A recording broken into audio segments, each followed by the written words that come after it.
The text message arrived at 11:47 p.m. on a Thursday. You are no longer my daughter. I disown you. All further communication goes through my attorney, Donald Fisher. I was sitting in my home office in Seattle reviewing a client's tax audit.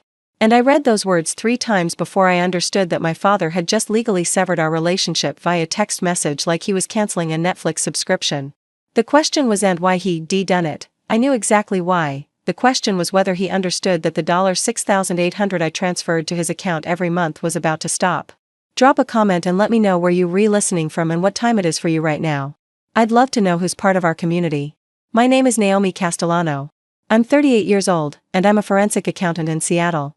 My job is to find money that people are trying to hide, offshore accounts, fraudulent transactions, creative bookkeeping that crosses into criminal territory.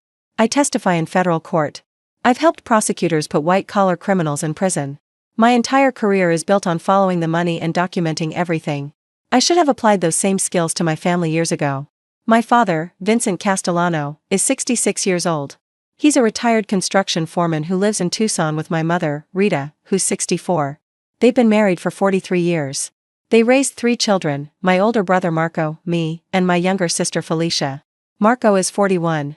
He's in pharmaceutical sales, lives in Chicago with his wife and 2 kids, and by all accounts is doing well. Felicia is 35. She's a yoga instructor in Portland who changes careers every 18 months and has never held a job longer than a year. I'm the middle child. The responsible one. The one who moved away, got advanced degrees, built a career, and somehow became the family's financial backstop. It started 8 years ago. My father called me, his voice tight with stress. Naomi, I need help. The medical bills from your mother's surgery, the insurance didn't cover everything. We're looking at $18,000 in outstanding debt. The hospital is threatening collections. My mother had needed gallbladder surgery. It was legitimate. I verified the bills. I paid them. Then it was the roof. $12,000. The monsoon season destroyed it. We can't afford to fix it. Then it was my father's truck. $8,500. I need it for work. He was already retired, but I didn't argue. Then it was just ongoing support. $2,500 a month became $4,200 became $6,800. The number kept creeping up. There was always something. Property taxes. HOA fees. My mother's medications. My father's dental work. I tracked it all in a spreadsheet, occupational habit. Over 8 years, I'd sent them $387,000. I never asked my siblings to contribute.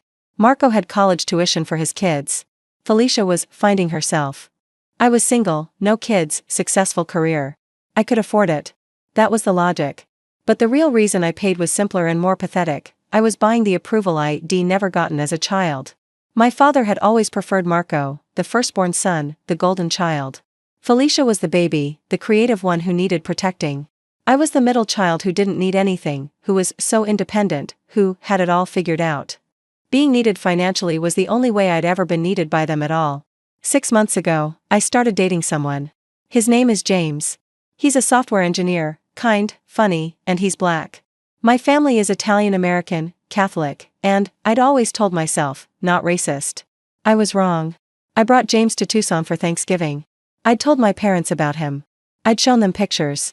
They said all the right things on the phone. We can't wait to meet him. If you're happy, we're happy. The dinner was a disaster. My father barely spoke to James. My mother was overly polite in that way that's worse than rudeness. Felicia made a comment about urban culture that made me want to crawl under the table. Marco and his wife exchanged looks. James was gracious. He smiled. He asked questions. He complimented my mother's cooking. He pretended not to notice the coldness.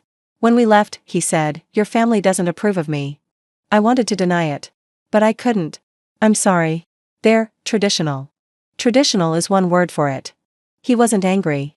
Just sad. Naomi, I love you. But I need to know, are you going to choose me or them? I looked at this man who'd shown my family nothing but respect and been met with thinly veiled racism. And I said, you. I choose you. We got engaged 2 weeks ago. I called my parents to tell them. My mother answered. Mom, I have news. James proposed. We're getting married. Silence. Then, let me get your father. My father got on the phone. His voice was ice. You're making a mistake. Dad, I love him. He's a good man. He's not one of us, Naomi. You're throwing away your heritage, your family, everything we raised you to be. He's a software engineer with a master's degree from Stanford who treats me with respect. What more do you want? I want you to marry someone from our community. Someone who understands our values. You mean someone white? Don't put words in my mouth. Then what are you saying, Dad? I'm saying if you marry this man, you're choosing him over your family. And if you do that, you're not my daughter anymore. I felt something crack in my chest. Are you seriously giving me an ultimatum? I'm telling you the consequences of your choice. Marry him, and you're on your own. No family. No support. Nothing. I should have said a lot of things. I should have told him that I'd been supporting them for 8 years. I should have reminded him that I was 38 years old and didn't need his permission. I should have defended James, my choice, my right to love who I love. Instead, I said, I'll think about it, and hung up. James heard the whole thing. We were at my apartment. He'd been sitting across from me while I talked. You're thinking about it? His voice was careful. No. I'm marrying you. I need to process this. Naomi, if your father is threatening to disown you, you need to be prepared for what that means. It means I lose my family. It means you lose people who would rather cut you off than see you happy with someone who doesn't look like them. That's not family. That's control. He was right. But it didn't make it hurt less. 2 days later, I texted my father, I'm marrying James. I'm sorry you can't accept that, but it's my decision. His response came at 11:47 p.m., you are no longer my daughter. I disown you. All further communication goes through my attorney, Donald Fisher. I stared at the message. I read it again. Then I typed one word, okay. I didn't cry. I didn't call him. I didn't beg him to reconsider. I opened my laptop. I logged into my bank account. I pulled up the automatic transfer I'd set up years ago, $6,800, first of every month, to Vincent and Rita Castellano. I clicked, cancel recurring payment. A pop-up appeared, are you sure you want to cancel this payment? I clicked, yes. Then I opened my spreadsheet, the one where I'd tracked every payment for 8 years. $387,000 total. Medical bills. Home repairs. Monthly support. Emergency funds. All documented. I created a new document. I titled it, Financial Support Provided to Vincent and Rita Castellano, 2016 to 2024. I exported the spreadsheet to PDF. I attached it to an email addressed to my father, my mother, Marco, and Felicia. The email read, Subject, Clarification on Financial Independence. Dad, you've disowned me and directed all communication to your attorney. I respect that decision. However, I want to ensure we're both clear on what being on your own means. For the past 8 years, I have provided $387,000 in financial support to you and Mom. This includes $18,000 for Mom's surgery, 2016, $12,000 for roof repair, 2017, $8,500 for your truck, 2017, $288,400 in monthly support payments, $2,500 to $6,800 per month, 2016 to 2024. $60,100 in miscellaneous emergency payments, dental work, property taxes, HOA fees, medications, attached is a detailed breakdown. Effective immediately, I am discontinuing all financial support. The $6,800 monthly payment scheduled for December 1st has been cancelled. All future expenses are your responsibility. You've made it clear I'm not your daughter. I accept that. I also accept that I'm not your bank. I wish you well, Naomi. I attached the PDF. I hovered my cursor over send. James was watching me. Are you sure? I've never been more sure of anything in my life. I clicked send. Then I turned off my phone and went to bed. I didn't turn my phone back on until the next morning. When I did, I had 43 missed calls. 17 from my mother. 12 from my father. 8 from Marco. 6 from Felicia. And 27 text messages. I scrolled through them. This is so dramatic. You're really going to ruin their lives over a guy. Over a guy. As if James was a passing phase and not the man I was going to marry. I didn't respond to any of them. Instead, I called Donald Fisher, the attorney my father had mentioned. A receptionist answered. Fisher and Associates. Hi, this is Naomi Castellano. My father, Vincent Castellano, indicated that all communication with me should go through Mr. Fisher. I'm calling to confirm that arrangement. One moment, please. I was transferred. A man's voice came on the line. This is Don Fisher. Mr. Fisher, I'm Naomi Castellano. My father texted me saying I've been disowned and all communication should go through you. I'm calling to confirm that's accurate. There was a pause. Miss Castellano, I don't represent your father in any personal matters. I handle his business taxes. I have no idea what you're talking about. I felt a cold smile cross my face. So my father threatened legal action through an attorney who isn't actually representing him in this matter. It appears so. Is there something I can help you with? No, Mr. Fisher. Thank you for your time. I hung up. My father had bluffed. The "talk to my lawyer" was theater. He'd used his tax attorney's name to sound official, to intimidate me into backing down. It didn't work. At 2:47 p.m., my phone rang. My mother. I answered. Naomi Maria Castellano, what have you done? Her voice was shrill, panicked. I accepted Dad's decision to disown me. You can't, we need that money. The mortgage payment is due in 6 days. Your father's medication costs $840 a month. We can't afford, Mom. Dad disowned me. He said I'm not his daughter. That means I'm not responsible for his bills. He was angry. He didn't mean it. He texted it to me. He told me to talk to his lawyer. That seems pretty definitive. Naomi, please, you can't do this to us. We're your parents. According to Dad's text message, you're not. I'm no longer his daughter. I'm just following his instructions. This is about James, isn't it? You're punishing us because we don't approve of your choice. No, Mom. I'm accepting the consequences of a choice Dad made. He chose to disown me rather than accept the man I love.